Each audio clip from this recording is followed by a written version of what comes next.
Bom dia a todos. Bem-vindo aí mais uma live sobre esse tema LGPD, que é um tema importante nesse momento.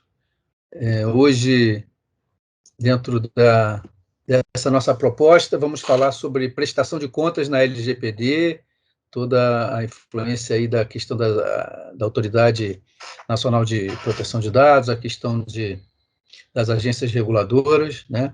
E essa live vai estar sendo gravada, vai ficar depois à disposição de vocês no canal YouTube da Módulo. A qualquer momento vocês têm um chat, fiquem à vontade para enviar suas perguntas e a qualquer tempo, no final, nós vamos esclarecer essas dúvidas. Eu vou iniciar essa apresentação falando um pouco sobre a questão das normas, as boas práticas, os padrões, né? Depois o doutor Gilberto Martins vai falar sobre a questão das sanções e responsabilidades, e no final o Fernando vai falar um pouco sobre a questão de aceleradores, ferramentas e relatório de impacto, né? E ferramentas para esta prestação de contas da LGPD. Então, iniciando esse nosso tema, falando sobre a questão de prestação de contas na LGPD.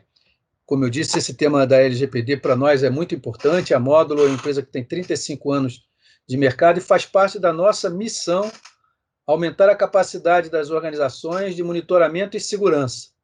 Então, para nós é com muito orgulho que hoje nós estamos trabalhando com muitas organizações para aumentar todo esse momento de monitoramento da LGPD, do atendimento, conformidade à lei, bem como aproveitar esse momento, né, para a questão da segurança cibernética, proteção de dados, que é um direito importante. Nós, recentemente, há 15 dias atrás, fizemos um evento no Santuário Cristo Redentor, né, o Monumento do Cristo hoje é uma referência no Brasil em relação a esse assunto de visibilidade, de marketing, né? E vocês devem imaginar o quanto que um monumento que é também uma igreja, né?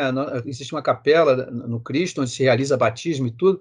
Então, foi muito importante esse evento. O Cristo foi iluminado de azul, e queremos que esse dia 19 de outubro, que é o dia do Informata no Rio de Janeiro, seja também considerado aí o dia da LGPD, né? O dia que todas as organizações se sensibilizam para esse direito, que é um direito fundamental de nós titulares, de protegermos os dados que são de nossa propriedade, né? Então, agora, os dados pessoais, segundo a LGPD e já seguindo a GDPR europeia, que é o conceito de que os dados são nossos, né? Então, quando a gente percebe a quantidade de dados pessoais que a gente, de uma certa forma, transita nos diferentes sistemas, né? Então, se você imaginar as principais redes sociais, o Facebook, Instagram, mas não importa se você é uma empresa de varejo, se você é uma companhia aérea, se você é um tribunal, se você é uma empresa de TI, no fundo, no mínimo para as informações internas de pessoal, de RH, né, a gente tem, de uma certa forma, alguns desses e, portanto, precisamos ter toda a questão das melhores práticas para assegurar a proteção desses dados pessoais. E, no caso aí, em termos de números aqui no Brasil, nós somos quase 5 milhões de empresas funcionando e praticamente a lei se aplica a todos, né? Então, é previsto nesse relatório de APP que nós precisamos aí nomear pelo menos 50 mil encarregados, né, que seriam os nossos DPOs, aqui no Brasil, que são as pessoas que vão ficar responsáveis na empresa por todo esse link, né, essa prestação de contas, inclusive, sobre a LGPD.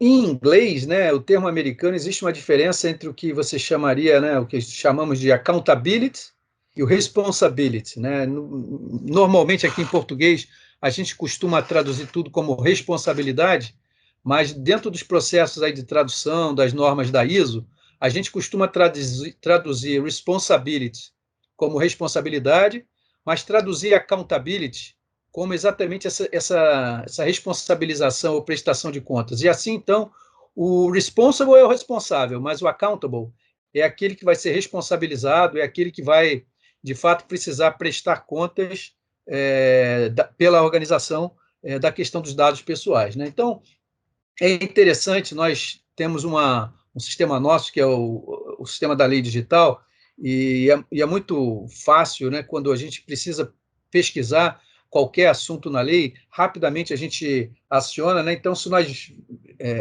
fizermos referência a essa questão de responsabilização e prestação de contas, né? É interessante que a LGPD também traduziu assim esse conceito de accountable. A gente vai ver que o agente, né, que somos nós, as organizações, precisamos prestar contas de medidas eficazes e capazes para comprovar a observância do cumprimento das normas de proteção de dados. Então, isso é um ponto importante que já está no princípio da norma, né, dentro do princípio de boa-fé, e se nós formos avançando dentro da norma, nós vamos encontrar vários artigos que fazem referência a essa questão, inclusive a questão de responsabilidades e sanções mesmo, multas e penalidades que podem advir do não cumprimento dessa diligência de proteger adequadamente os dados pessoais que não nos pertencem. Sabemos isso agora dentro da custódia das nossas organizações. Então, se a gente for no artigo 44, é claro ali, que o tratamento de dados pessoais será irregular quando deixar de observar a legislação, ou seja, a LGPD, ou quando não fornecer a segurança que o titular dele pode esperar. E qual é a segurança, então, que o titular desse dado pessoal que está sob nossa custódia pode esperar, né? Avançando um pouquinho mais, nesse artigo 44, a gente vai para o parágrafo único, que consta lá que as nossas organizações, vão responder pelos danos decorrentes da violação da segurança dos dados e o controlador operador que deixar de adotar as medidas de segurança previstas no artigo 46. Né? Então, fala aqui exatamente sobre os danos que nós precisamos prestar contas em relação à violação da segurança dos dados. Então, qualquer violação da segurança dos dados, e aí não é só a questão de vazamento, né? Mas qualquer problema, a lei fala na questão de tratamento de dados pessoais, todas as fases do ciclo de vida da informação. Então, não só a coleta, o uso, o armazenamento, mas até a fase final da transmissão e descarte dessa informação. Então, tudo isso se enquadraria dentro desse aspecto da violação da segurança dos dados, mas, sem dúvida, um dos aspectos que nos sensibiliza muito são esses problemas de vazamentos, né? O data leak. Né? E se a gente imaginar, né, que o Brasil, nesse ponto aí, nós não precisamos nos orgulhar, né? Não tem por que ter esse orgulho, mas o Brasil segue na liderança de vazamento de números de cartão de crédito. E olha que essas empresas de cartões de crédito são empresas sofisticadas, são bancos, empresas financeiras, duras regulamentações já de longo tempo, padrões como o PCI implementado, e ainda assim a gente vê vários desses casos de vazamento e nos assusta, porque se bancos e essas organizações têm vazamento, como é que nós podemos, de fato, aí garantir a nossa proteção? Né? Seja uma empresa de varejo, seja qualquer segmento de atividade, por exemplo, instituições hospitalares na área de saúde, dados pessoais, de protocolos médicos, né, prontuários, tudo isso são dados mais até do que dados pessoais, são dados pessoais sensíveis. A lei define assim dados pessoais sensíveis. Então é muito preocupante a questão específica, né? Se já existiam os ransomwares, que são exatamente aqueles códigos maliciosos que travam todos os nossos dados, né? E exigem de uma certa forma lá uma recompensa, pagar um resgate aí, normalmente usando o Bitcoin aí para que se possa liberar esses dados. Há uma preocupação também de que a liberação desses dados não só apenas tem a preocupação de disponibilidade desses dados, mas vir a sofrermos ameaças de ransomwares que confiscam os nossos dados e ameaçam divulgar esses dados, que poderiam causar aí bastante danos e responsabilizações em relação à LGPD.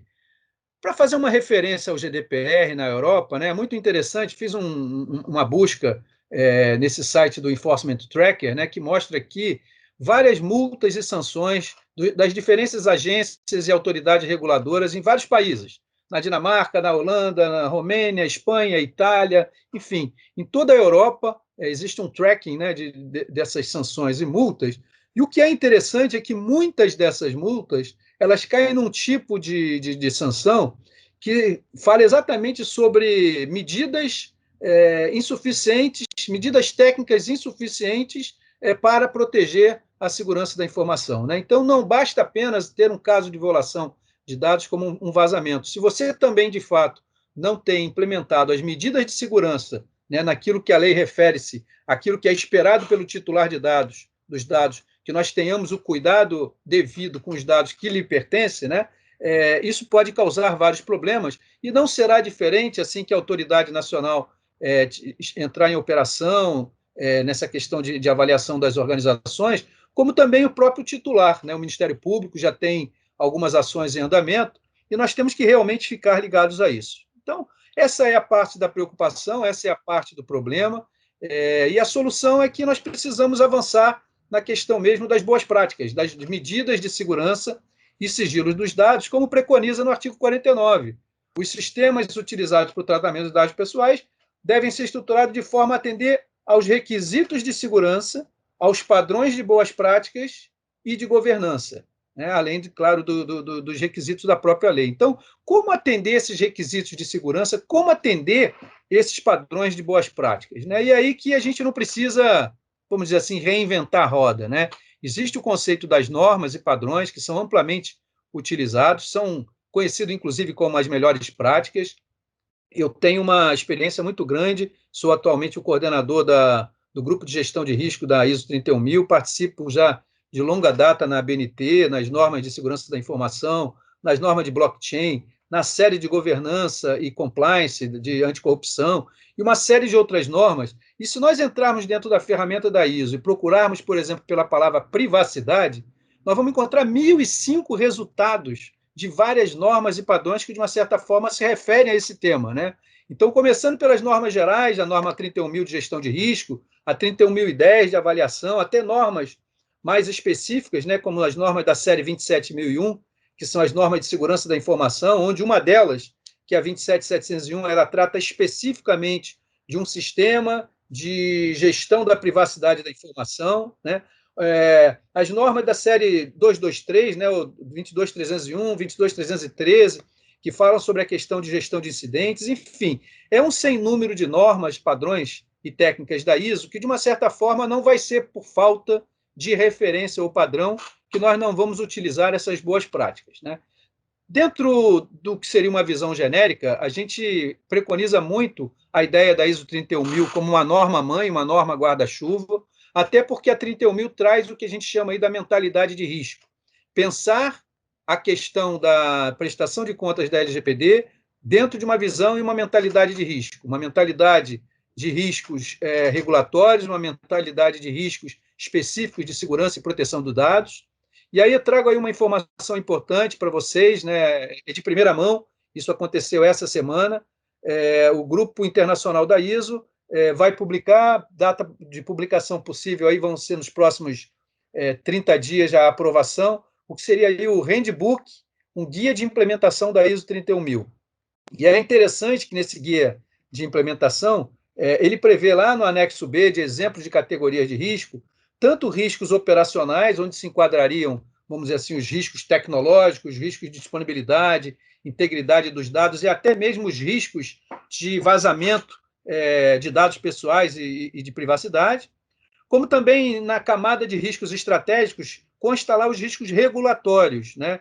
Então, é interessante a visão da ISO 31000 contemplando todos os riscos, e a LGPD não deixa de ser diferente. A LGPD, por ser uma lei, por ser uma regulamentação que todos devem seguir, ela, de fato, traz para cada uma das nossas organizações um risco regulatório, né? Existe também em andamento a tradução dentro do nosso comitê aqui da BNT da norma 31.022, que é uma norma de risco legal, trata exatamente sobre essa questão de riscos regulatórios. E, de novo, o risco regulatório muitas vezes não é apenas em relação à lei, né? Muitos de nós, das nossas organizações, hoje estão assinando termos e cláusulas adicionais de contratos que dizem respeito à proteção de dados pessoais por conta da LGPD e que precisamos, então, por relações contratuais, cumprir também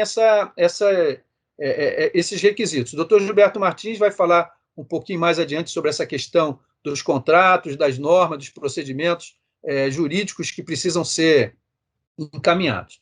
E para fechar nesse conceito aí desse miríade, dessa sopa de letras e números de normas técnicas e padrões, né, nós na Módulo desenvolvemos o módulo Meta Framework, que é uma espécie de framework dos frameworks, que de uma certa forma ajuda não só a orientar a execução de cada uma daquelas normas técnicas de que nós fizemos referência, como principalmente permite também criar o que nós chamamos os correlacionamentos, né? Porque muitas vezes, se nós atendemos um determinado item de uma norma 27.001, por exemplo, a gente já atende, de uma certa forma, várias das outras normas. Então, dentro da nossa solução, do LGPD Manager, das nossas ofertas, a gente traz essa possibilidade, de forma que, na medida que a gente vai implementando as medidas de proteção de dados para atender a LGPD, automaticamente nós vamos atendendo diversas outras regulamentações ou requisitos existentes.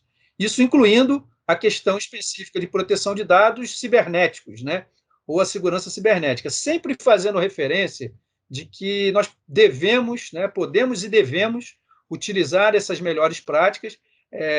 As normas, padrões, melhores práticas não são obrigatórias, mas são muito recomendáveis, porque elas são fruto de consensos, de discussões dos especialistas que, de uma certa forma, concordaram do que são as melhores práticas. No caso da segurança cibernética, nós utilizamos o padrão do CIS, né, que é o Centro de Segurança da Internet, que tem lá a referência dos 20 principais controles que devem ser implementados, e é muito interessante porque o CIS tem, vamos dizer assim, uma referência cruzada em relação ao atendimento da norma europeia, e, de uma certa forma, é possível fazer a mesma situação em relação à LGPD. Bom, para concluir, dentro dessa visão de que não basta estarmos protegendo os dados pessoais, mas precisamos demonstrar que estamos protegendo os dados pessoais, temos trabalhado muito com as organizações para que, vamos dizer assim, esse assunto de privacidade e proteção de dados seja tratado não exatamente de forma pontual, apenas para atender esse momento emergencial de uma lei brasileira, LGPD, ou se a gente trabalha com dados europeus, a GDPR ou qualquer outra norma específica, mas principalmente que isso se torne uma prática e que vire até um diferencial competitivo, né? Então, existe um consenso em relação ao que poderíamos chamar aí o modelo de maturidade da gestão, e é muito importante porque ele varia desde, vamos dizer assim, são 5 níveis, né? Desde um primeiro nível, onde existem procedimentos, mas são assim muito informais ou incompletos, né? Até numa evolução de procedimentos bem documentados, todo um esquema de melhoria contínua. Então, é muito importante que a gente consiga ter um mapa exatamente para situar onde se encontram as nossas organizações, né? E é muito preocupante, porque em alguns casos nós realmente encontramos organizações que dizem que praticamente não tem nada feito ainda, né? Então, já estão atrasadas, porque a lei já está em vigor, assim, tem que se fazer algo rápido, né, em relação a esse sentido. Então, da nossa parte, é muito importante que a gente tenha encontrado aí na grande média de mercado, né, se a gente pudesse dizer aí um benchmark, as organizações hoje, atualmente, no geral, claro que existem organizações mais avançadas e outras menos avançadas, mas, no geral, elas estão, vamos dizer assim, nesse estágio inicial, onde existem alguns procedimentos, existem algumas práticas, existem ferramentas, mas elas ou são informais ou realmente as pessoas não conhecem, né?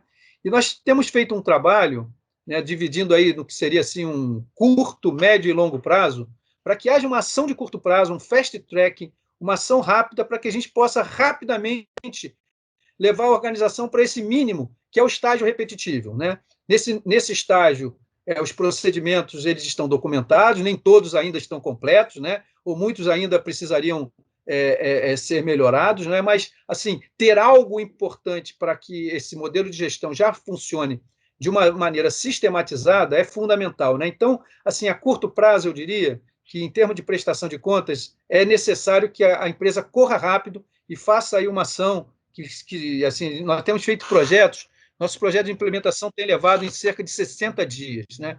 Então, são 8 semanas, né? A gente normalmente faz projetos rápidos de avaliação em 30 dias, e em seguida, num processo de 60 dias, para chegar nesse mínimo desses processos repetitivos. A partir daí, numa visão de médio prazo, é possível trabalhar, vai se melhorando esses procedimentos, e aí, quem sabe, lá daqui a 1 ano, 2 anos, as organizações possam, de fato, ter a privacidade e proteção de dados não simplesmente como um elemento importante para atender a lei, para resolver o risco regulatório, mas principalmente como essa oportunidade aí de um diferencial competitivo, protegendo os dados pessoais e, por consequência, acaba protegendo os outros dados sensíveis também, que precisam de segurança, utilizando esses mesmos modelos. Bom, então é isso. Eu reforço que essa nossa live está sendo gravada, logo em seguida vai ser colocado no nosso canal do YouTube da Modo. Já convido vocês também a visitar esse nosso canal. Vou pedir para a Isabela coloque aqui no nosso chat o link para o nosso canal do YouTube. Tem muitos dados, a gente tem feito praticamente um webinar por semana e vocês vão encontrar muito subsídio, muitos dados de vários especialistas falando sobre temas diversos, sempre relacionados à LGPD. Bom, essa minha parte é isso. Obrigado. Eu vou passar a palavra agora para o doutor Gilberto Martins, que é um fera aí para falar sobre essa questão jurídica, envolvendo aí os aspectos contratuais, os aspectos aí das políticas, e eu volto ao final para responder as dúvidas, questões e contribuições que vocês queiram colocar, que já podem colocar desde já no nosso chat aqui da apresentação. Doutor Gilberto, a bola está com o senhor, pode pegar aí a apresentação. Obrigado, Alberto. Obrigado a Módulo pela parceria. Eu vou aqui carregar rapidamente o arquivo da apresentação.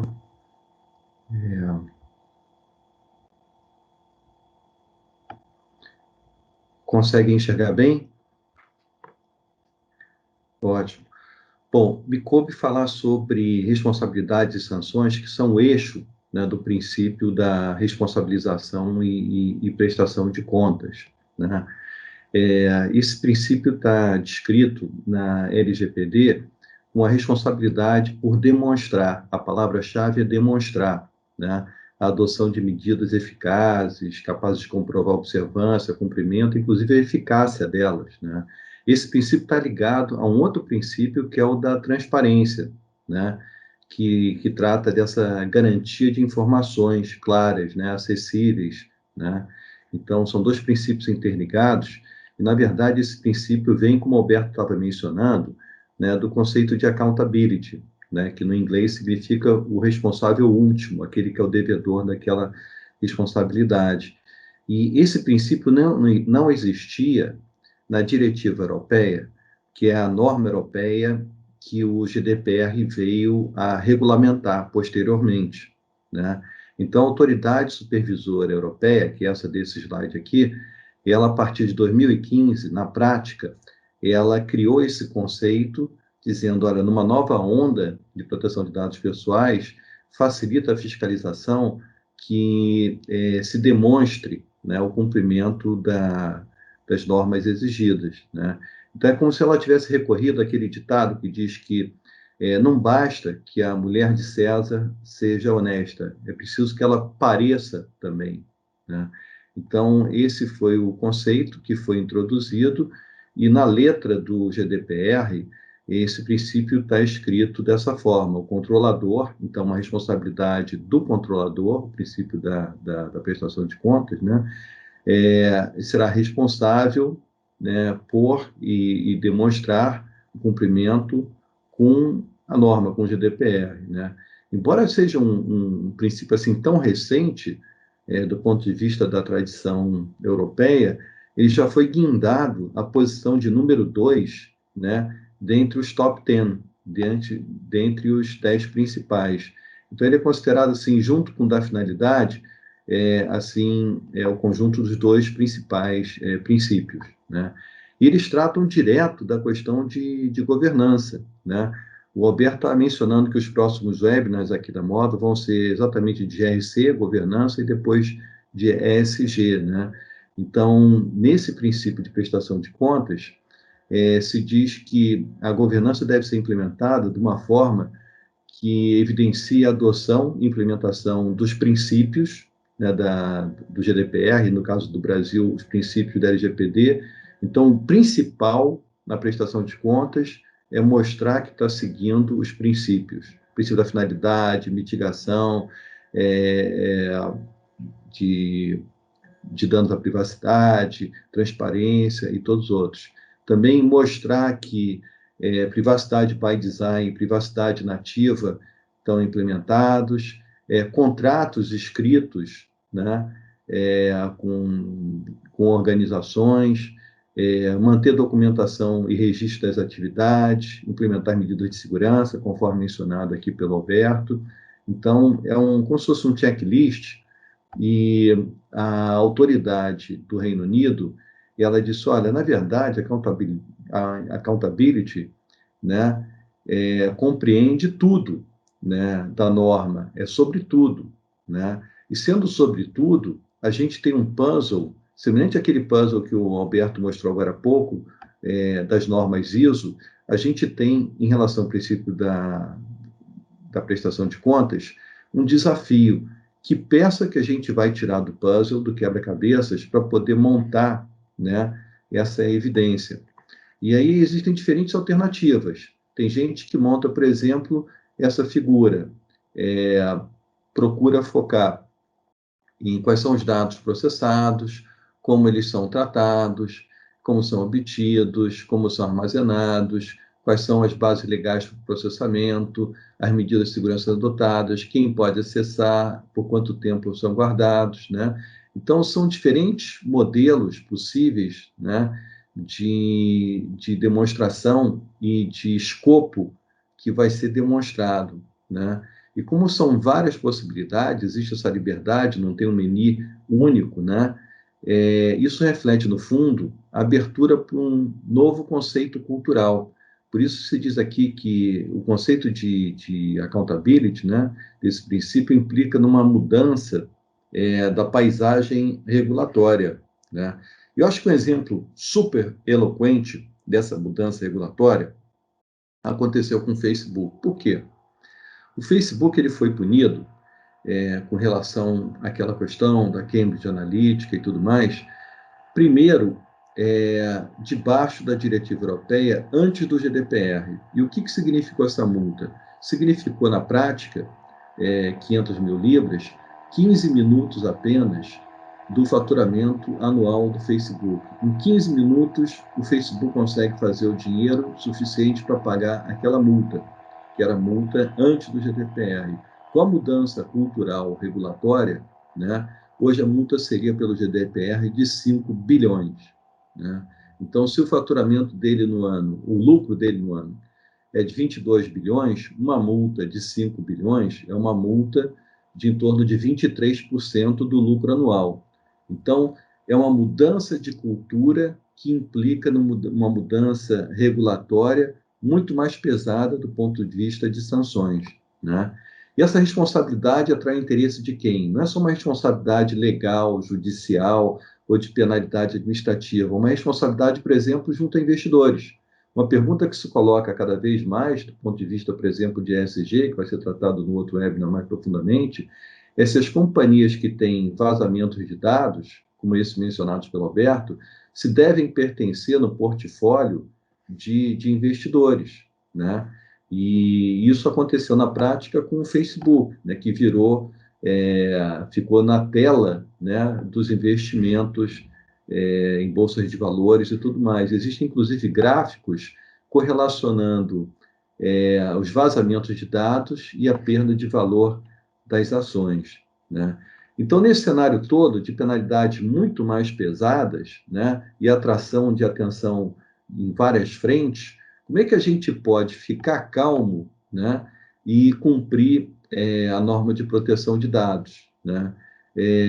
Sabendo que quem é accountable, quem é responsável, somos todos nós, né? Então entra aqui em cena a questão das responsabilidades. Responsabilidades, elas podem ser representadas graficamente de formas muito variadas, né? O leque, a abrangência, o escopo de responsabilidade. Mas como é que na prática a gente consegue dosar responsabilidades? Como é que a gente consegue, né, administrar de uma forma assim que seja razoável? Eu acho que o mais importante é eleger os princípios, e como o próprio nome diz, devem vir no início de tudo, né? Com o principal esteio, o principal conceito, sempre remeter aos princípios. Depois, na questão do consentimento e dos outros fundamentos, eleger as prioridades. Por exemplo, legítimo interesse. O legítimo interesse pode ser uma justificativa válida do ponto de vista da LGPD para deixar de obter consentimento. Porém, o legítimo interesse é considerado o último fator a ser considerado, porque ele é tão subjetivo, que ele se presta a muita polêmica, né? Então, hierarquizar as bases legais que amparam o tratamento de dados. Depois, separar a responsabilidade, cada um no seu quadrado, né? A responsabilidade e as punições para o controlador são diferentes das outras figuras, né? Do operador e do DPO. Quarto, pensar sempre em termos de porte, natureza e volume. A própria LGPD, ela diz que o DPO vai ter mais atribuições ou deve ter menos atribuições, conforme a regulamentação que deve vir, conforme o porte, natureza e volume de dados. Porte da empresa, natureza da atividade dela e o volume de dados tratados, né? Então, esses são indexadores importantes para poder fazer essa administração. Boas práticas, segurança e governança são atenuantes de responsabilidades e são também atenuantes de sanções. E, por último, o DPIA, né, o Relatório de Impacto de Proteção de Dados Pessoais. Ele é necessário sempre? A lei estabeleceu algum prazo? Não. Primeiro, a lei não estabeleceu nenhum prazo.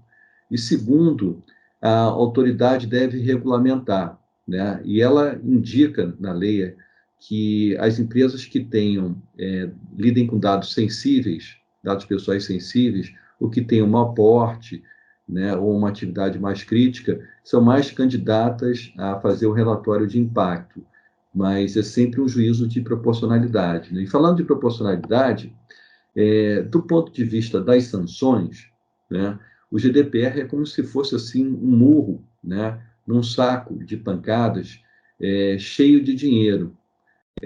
As multas são muito pesadas, as multas podem chegar a 50 milhões de libras, né? Ou melhor, podem chegar a um valor que apenas 39% das empresas se consideram preparadas para escorar esse tipo de valor, esse tipo de multa, né?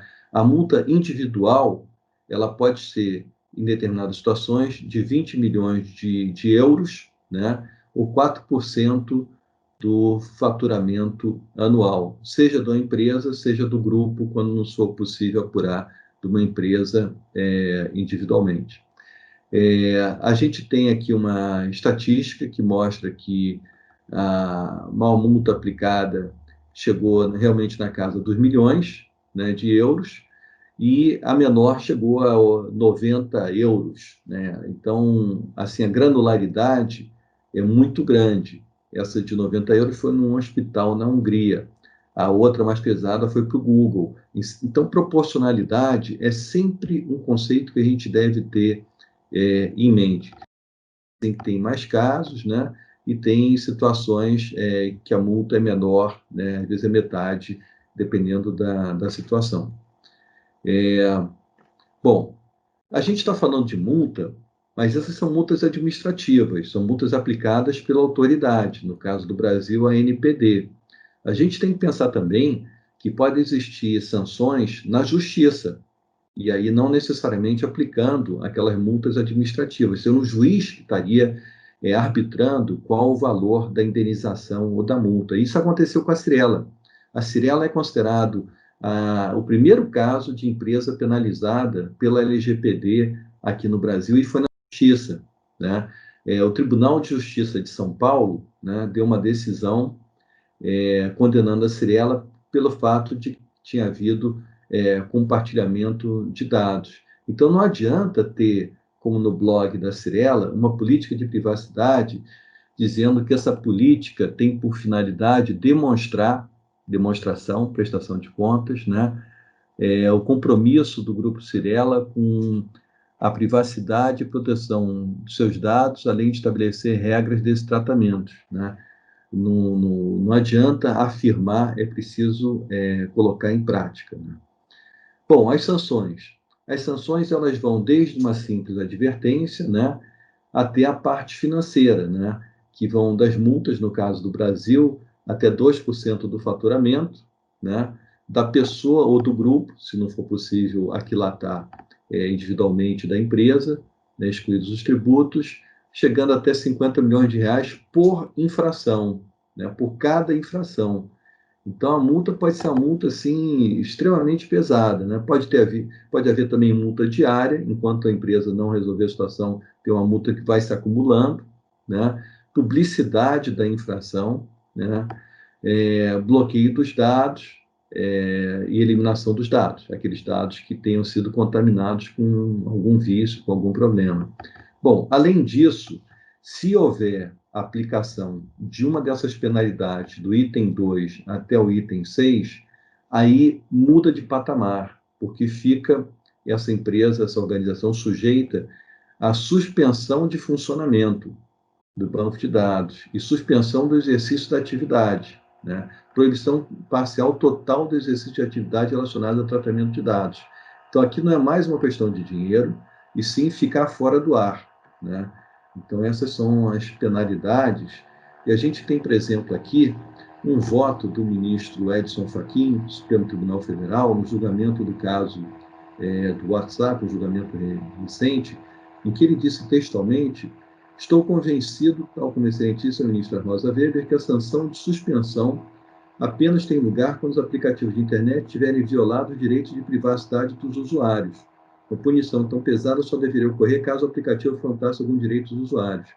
Então, é preciso estar atento, porque a gente está falando não só de dinheiro, mas também de ficar fora do ar, e isso já está na voz, né, de ministros muito respeitados do Supremo Tribunal Federal, né?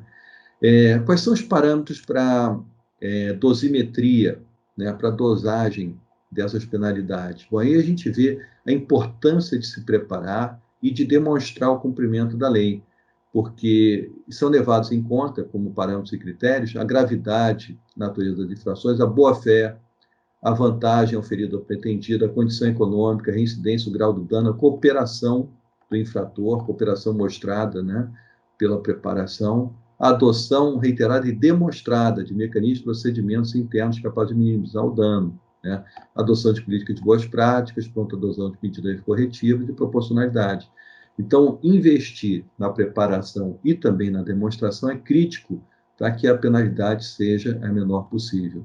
Então, é isso que eu tinha preparado, e eu agradeço a atenção, e estou aqui interrompendo a apresentação e passando aqui para o Fernando Nélio. Fernando, a bola está contigo. Olá, pessoal. Deixa eu só confirmar o meu retorno aqui. Ok. Bom, pessoal, boa tarde a todos. Primeiro, bom dia, né, a todos. Agradecer a presença de cada um de vocês. Vocês podem fazer perguntas, tá? Se vocês quiserem, pelo chat. Nós estamos abertos aí para responder essas perguntas. Eu vou procurar ser bastante claro. Esse assunto prestação de contas ele é extremamente amplo e relevante para você incluir dentro do seu projeto, e principalmente, né, porque você faz a LGPD exatamente para, no final, vai afunilar a necessidade de prestação de contas, né? Então, é essencial, inclusive, que o seu projeto já comece em cima disso. Então, por que você vai fazer a prestação de contas para o atendimento à LGPD? Em primeiro lugar, a própria LGPD exige a prestação de contas. Então, existe, né, o pessoal fala muito em DPIA, no relatório de impacto, ele é realmente essencial, todos precisam estar muito bem preparados para ele, e esse DPIA, até a documentação, o decreto que instituiu a NPD, coloca também algumas obrigações, né, na LGPD ele é chamado relatório de impacto. O relatório de impacto, né, então está tratado lá, que é a documentação do controlador, que contém a descrição dos processos de tratamento de dados pessoais que podem gerar risco às liberdades civis, que está lá no objetivo, e aos direitos fundamentais, bem como medidas, salvaguardas e mecanismos de mitigação de riscos. Óbvio que isso aí é bastante amplo, e tem um ponto que é essencial, é que não existe um DPIA, existem várias possibilidades de escopo para gerar um relatório de impacto. Porque se a NPD, ou um cliente seu, ou o judiciário, solicitar um relatório de impacto, que nós entendemos até que esse relatório ele vai se tornar uma prática do dia a dia, ou seja, ele vai ser um instrumento, inclusive nas relações contratuais, ou o relatório de impacto, ou uma parte dele, mas, obviamente, né, aqueles projetos que estiverem prontos para gerar um relatório de impacto, eles vão facilitar essas relações como um todo. mas, de qualquer maneira, é importante, né? Inclusive a palavra risco aparece poucas vezes na LGPD e no relatório de impacto é uma delas. Essencialmente, um relatório de impacto é um relatório de gestão de riscos. Outro local na LGPD, né, lá no artigo 48, ele também fala de prestações de contas, que é exatamente o elemento, né, que diz que o controlador deve comunicar a ocorrência de algum incidente de segurança. Isso também é prestação de contas. Nota que, no caso anterior do relatório de impacto, alguém te pede. Aqui não. Se você tiver um incidente de segurança, e isso é um modelo regulatório, né, por exemplo, a ANP atua muito com isso na área de combustíveis, a Anatel atua muito com esse princípio, que é a comunicação de incidentes. Para vocês terem ideia, a ANP tem um sistema de comunicação de incidentes. O regulado é obrigado. Se ele não comunica o incidente, ele é multado. Então, as áreas de TI precisam estar cada vez mais preparadas para isso. E não é só incidente de TI. Se pegar fogo num galpão ou numa sala que tem um monte de documentos de dados pessoais, você também precisa comunicar para a agência reguladora. É interessante, né, que o próprio decreto que instituiu a ANPD, ele diz que a ANPD ela também deve, né, criar relatórios e regulamentos, né, sobre relatórios de impacto. Então, a ANPD vai criar um modelo de relatório de impacto à proteção de dados pessoais, e ele também diz que esses regulamentos, esses procedimentos, esses modelos, ela vai ser criada. Mas o próprio conselho diretor da ANPD, que também já está com boa parte dos seus membros nomeados, né, ele diz que o conselho solicita ao controlador, que somos todos nós que queremos praticar a proteção de dados, solicitar ao controlador o relatório de impacto à proteção. Aí ele diz que é quando o tratamento tiver como fundamento o interesse legítimo. Nós vamos ver que em diversos outros pontos, além do interesse legítimo, né, existem outras classificações que se solicita o relatório de impacto. Também aos agentes públicos, né, ou seja, no caso do agente público, existe uma exigência, né, direta, independente de motivação do relatório de impacto. Nós entendemos que isso aí vai virar realmente uma rotina, e também determinar ao controlador que ele elabore esse relatório de impacto. Então, os aspectos estão na atividade, estão na missão da ANPD e na missão do conselho diretor, né, da ANPD, que é o órgão máximo, solicitar e padronizar e requisitar o relatório. Agora, nota o seguinte, essa questão, se você olhar ali no inciso 3 do artigo 20 da resolução 4658 do Banco Central, ela também diz que as instituições financeiras, elas precisam comunicar os incidentes relevantes, ou seja, o Banco Central ele define uma categoria de incidentes, que são os incidentes relevantes, e esses incidentes relevantes precisam ser comunicados, né? Nesse caso aqui do Banco Central, não só ao Banco Central, mas também a outras, eu tenho que comunicar a outras instituições financeiras e principalmente comunicar as providências do reinício das atividades. Então, tem um ponto que é o seguinte, prestação de contas para a LGPD. Quando alguém vai pedir um relatório de impacto ou algo parecido com relatório de impacto. Porém, quando ocorre um incidente, você também precisa ter um modelo de comunicação. Nota que isso aí exige realmente uma gestão de incidentes, uma gestão de ocorrências, porque não é, aconteceu, vou ver como é que eu me comunico. Você tem que estar pronto, você tem que ter rastreabilidade, você tem realmente essa obrigação também. Bom, então esse é o porquê, né? Por que fazer prestação de contas? Porque alguém está te pedindo, e a essência realmente de preparar uma regulação é exatamente você estar monitorando essa regulação a partir da prestação de contas. Para quem é?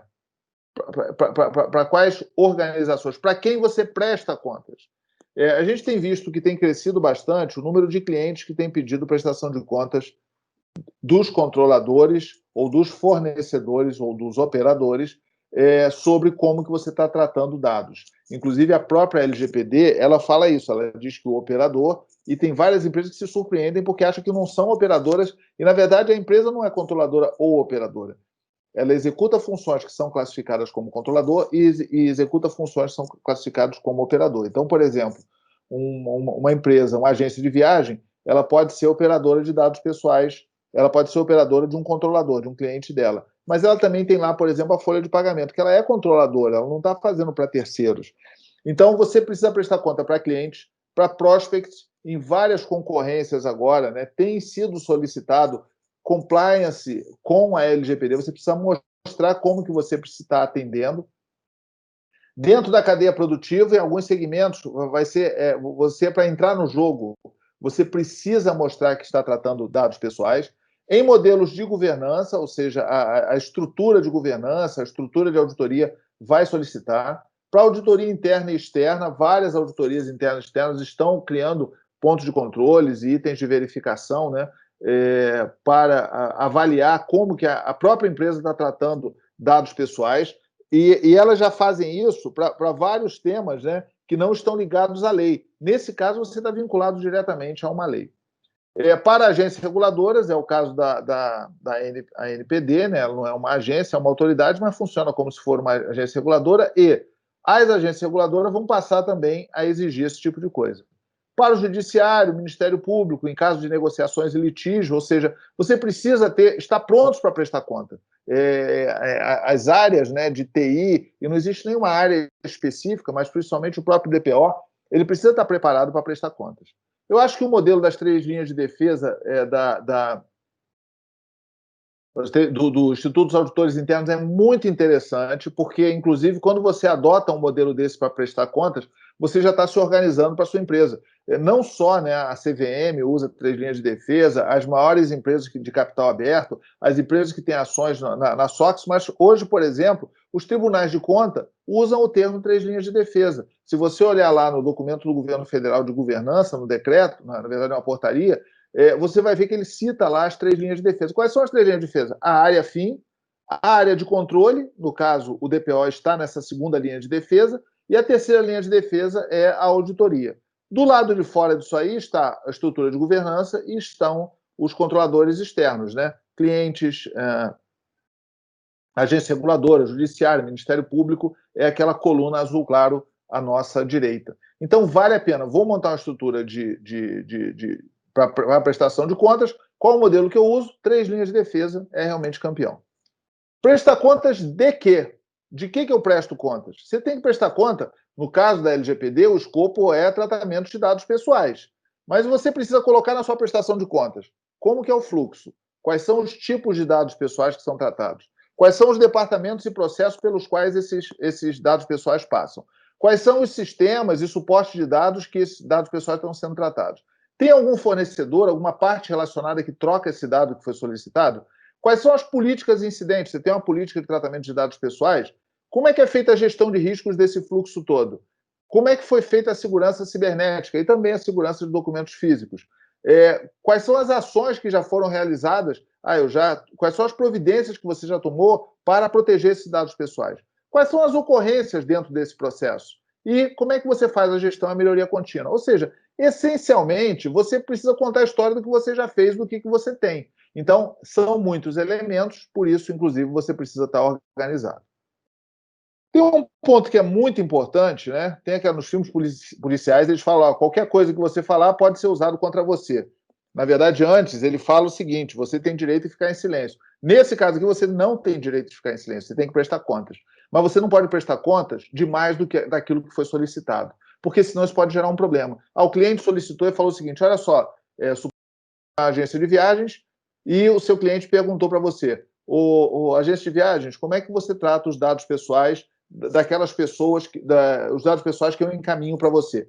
Então você fala, tem um ciclo, a coleta é feita dessa maneira, o armazenamento dessa maneira, o transporte dessa maneira, o uso é feito dessa maneira.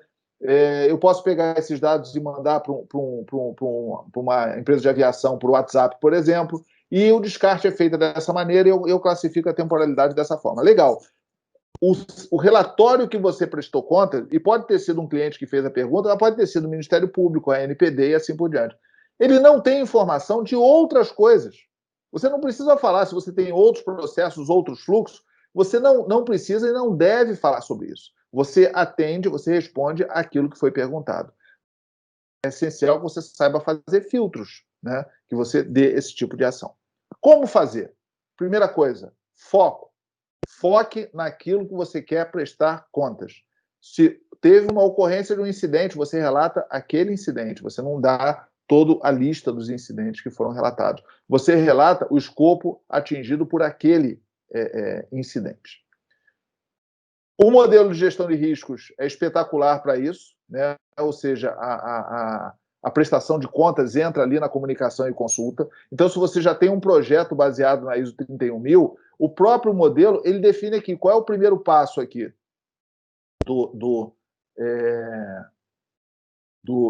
da prestação de contas. É definir o escopo, o contexto e o critério. Pergunta que me foi feita, eu sei qual é o escopo, esse escopo já está documentado, então parte para frente.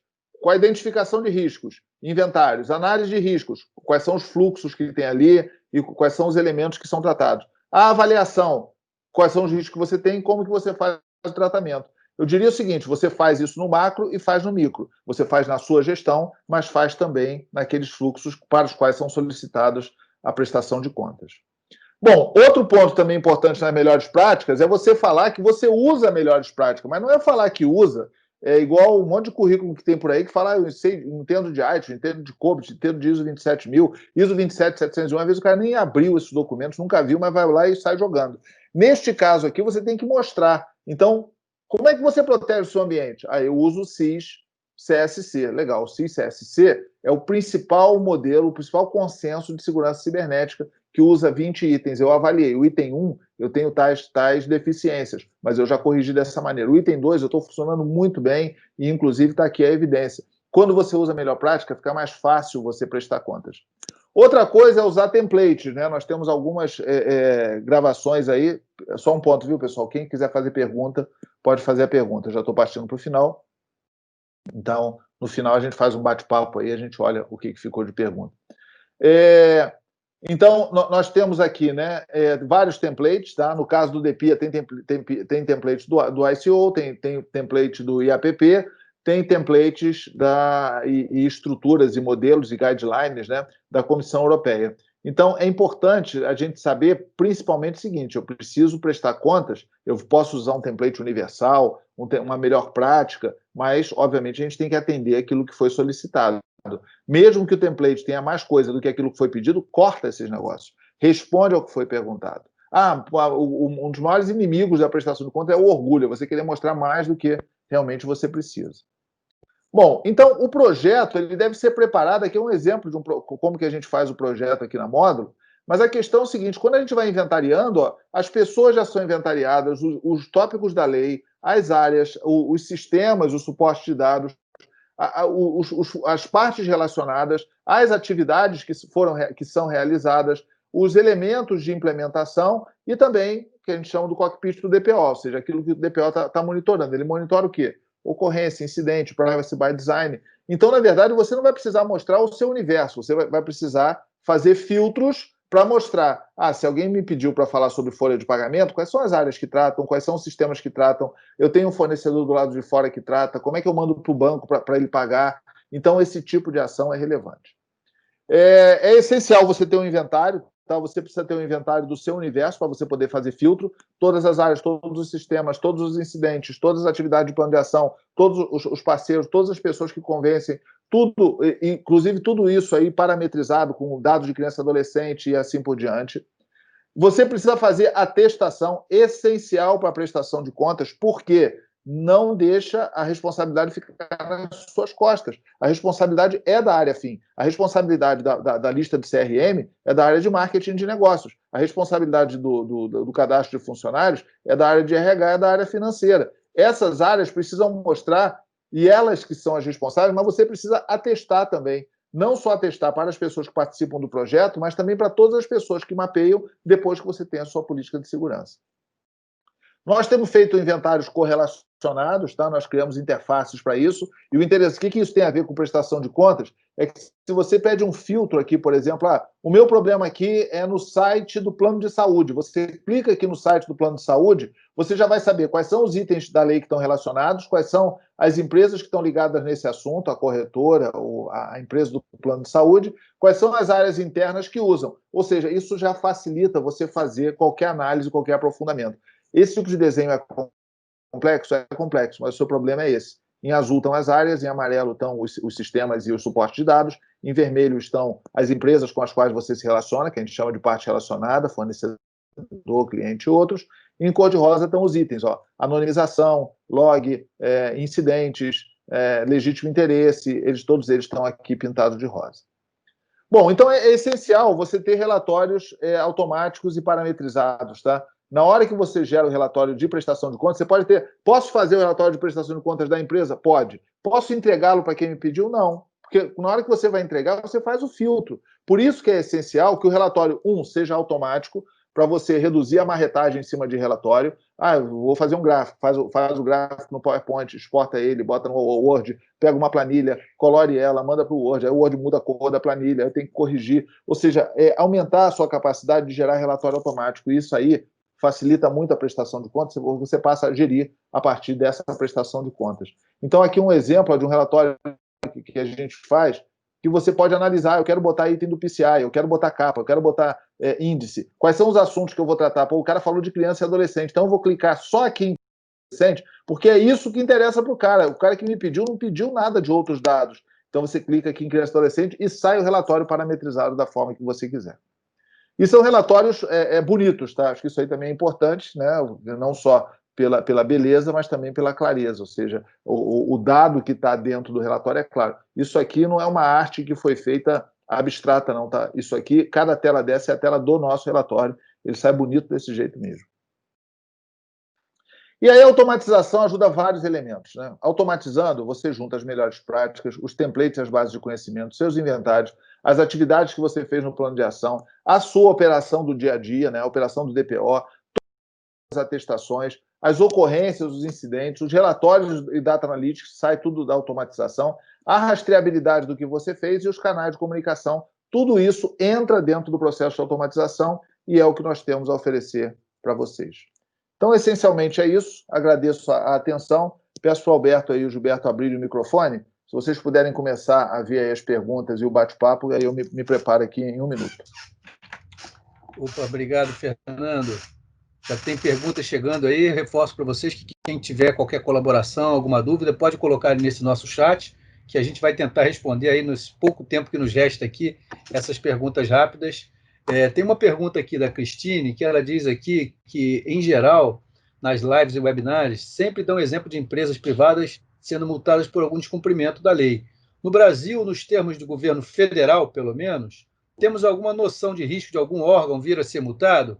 Cristine, na verdade, se a gente olha a lei, logo no primeiro artigo 1º, o parágrafo único diz lá que essas orientações, as normas, são de interesse nacional e devem ser observadas por todo mundo, União, Estado, Distrito Federal e municípios, etc. e tal. Então, se aplica sim, né? Realmente, vamos dizer assim, as primeiras multas nacionais estão chegando agora, né? São ainda de empresas privadas, tem muitas referências, mas se você observar aquele site que eu apresentei, que é o que faz o tracker de todas as multas que acontecem na Europa, você vai encontrar ali escola municipal, vai encontrar departamento de polícia, vai encontrar unidades hospitalares, vai encontrar prefeituras, né, que estão recebendo multas, porque assim, a lei se aplica a todas as organizações, inclusive as organizações federais. No ano passado, o Ministério Público já fez uma ação contra o SERPRO em relação à utilização de dados de forma indevida. Eu não sei exatamente qual foi a continuidade desse processo, mas mostra ali que realmente não são apenas as empresas privadas, não importa qual é o tipo de organização, elas têm que seguir os requisitos previstos na lei. Não sei se o doutor Gilberto quer complementar um pouco essa visão, essa resposta.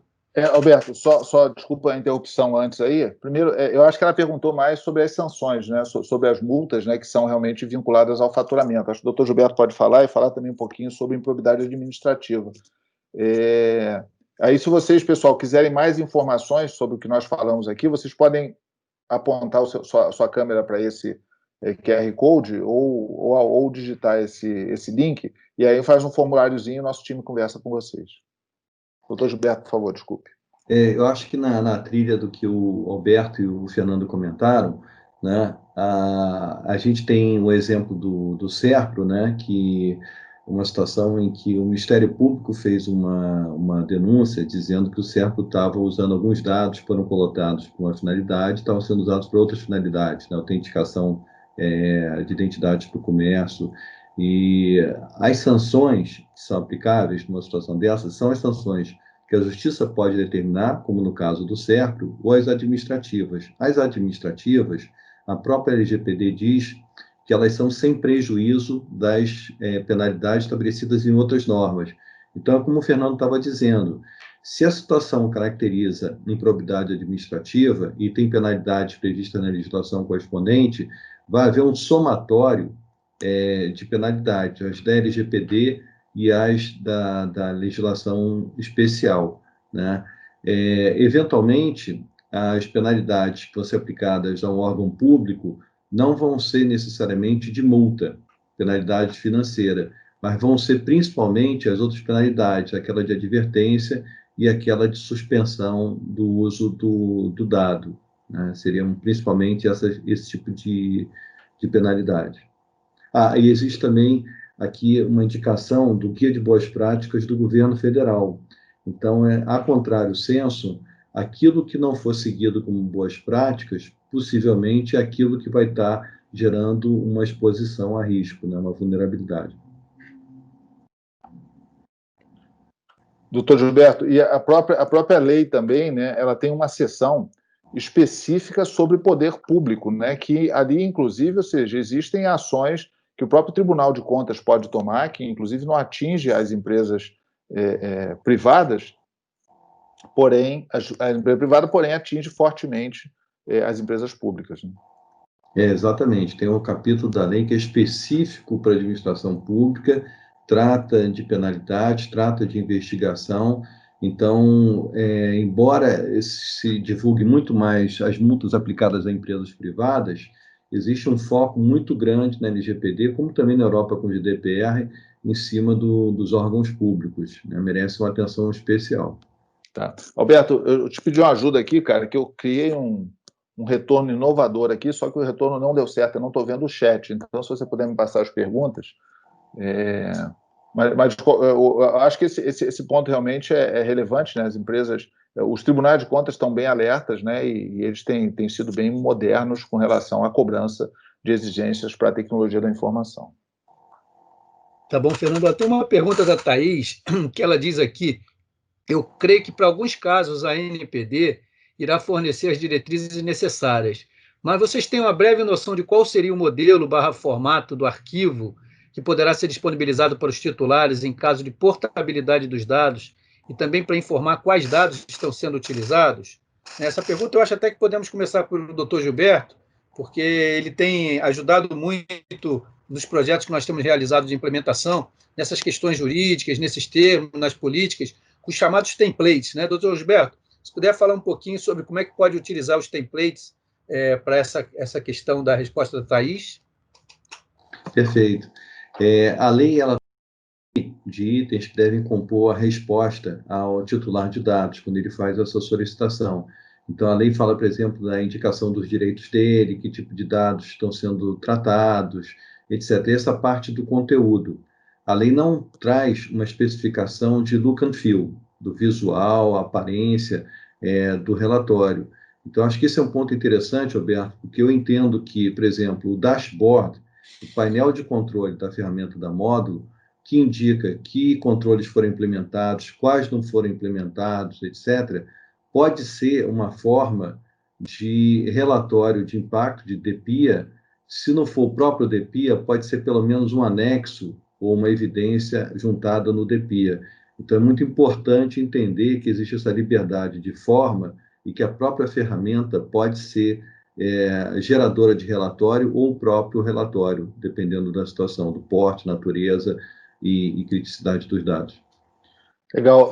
Thaís, uma coisa que nós temos feito, completando o doutor Gilberto, tá? Nós temos criado templates automáticos, ou seja, modelos automáticos para você apertar um botão e sair a informação. Então, toda a visualização, desenho do relatório, a integração com bancos de dados, ela é feita por meio de regras, né, que nós criamos, de correlacionamento, e o relatório já sai bonitinho em PDF. Tá? Então, isso aí tem sido bastante eficaz Nós já temos uma série de relatórios padronizados, né? A maior parte, obviamente, não são relatórios operacionais, mas são relatórios de projetos, mas principalmente para você guardar o seu inventário, para você poder ver o seu inventário, organizar os seus relatórios, e estamos fazendo, inclusive, para alguns clientes, atendimento bem específico. Por exemplo, nós estamos fazendo para alguns tribunais, existe uma recomendação, que é a recomendação 73 do Conselho Nacional de Justiça, que ele fala uma série de prestações de contas que os tribunais, todos os tribunais brasileiros, precisam atender. Então, nós também criamos um template para isso. Ou seja, ele aperta o botão, filtra, essencial o filtro, tá? E aquela informação já sai pronta em PDF ou em RTF para você botar dentro do Word e ajustar. Fernando, se me permite complementar um pouquinho, o template da módulo de relatório de impacto leva em consideração uma série de ingredientes, como, por exemplo, um modelo que foi exigido pelo Ministério Público em Brasília contra a Vivo. Então, o modelo de relatório exigido pelo Ministério Público é um dos ingredientes que a gente leva em conta no template da módulo. Claro.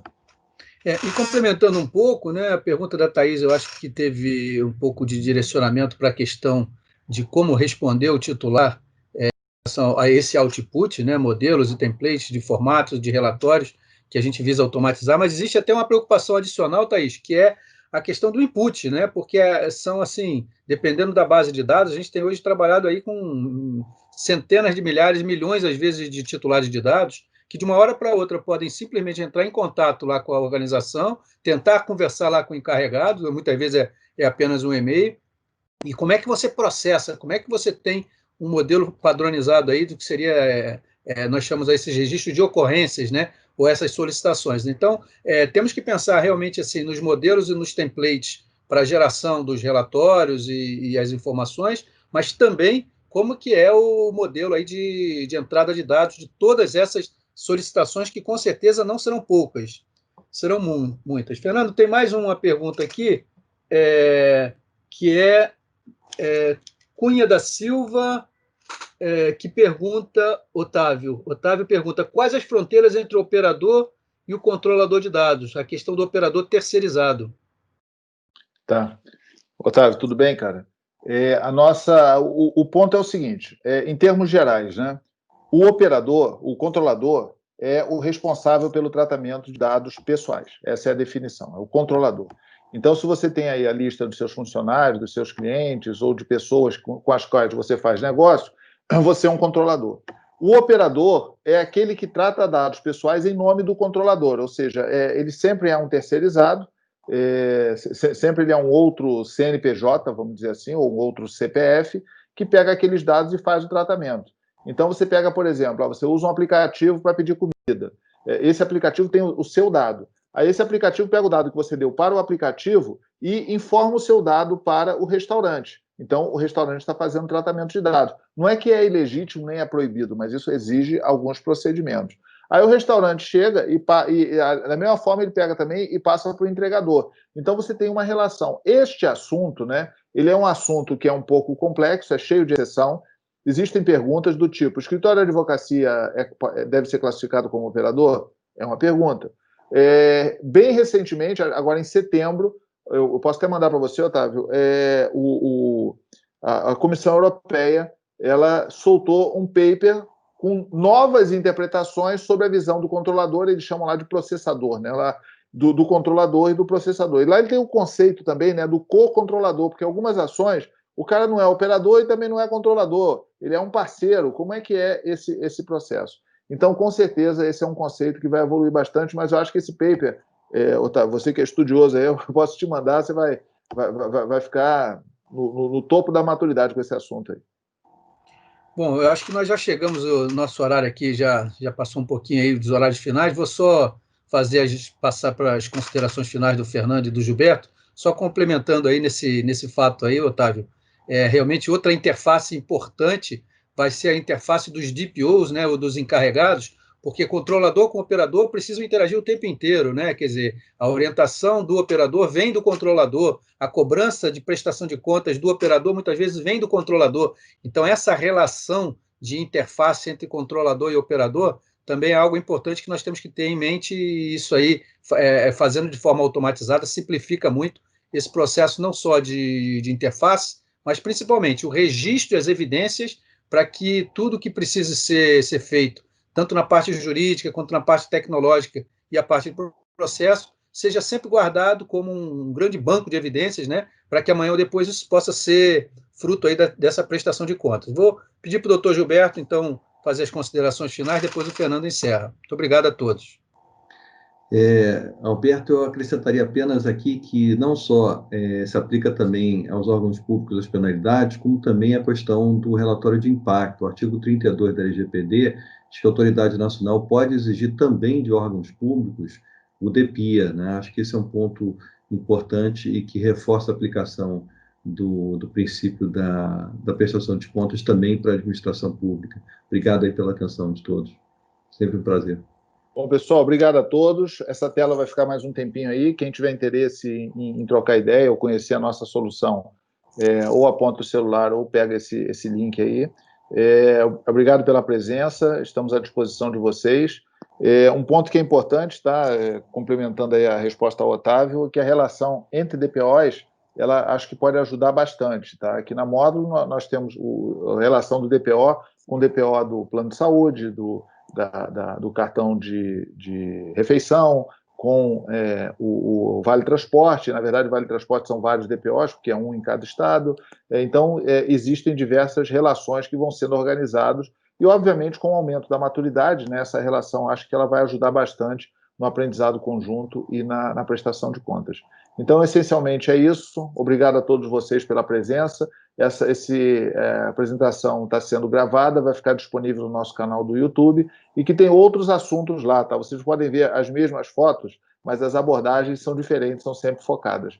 Na próxima quarta-feira, a confirmar aí a agenda dos palestrantes, nós vamos falar uma sobre GRC, Governança, Risco e Conformidade, e a LGPD. Acho que é um tema bem bacana e vocês vão gostar da forma que nós estamos abordando também esse assunto, e tem tudo a ver com aquilo que eu falei das 3 linhas de defesa. Muito obrigado a todos, fiquem bem, tenham um bom almoço e saúde a todo mundo. Obrigado, pessoal. Obrigado. Até lá.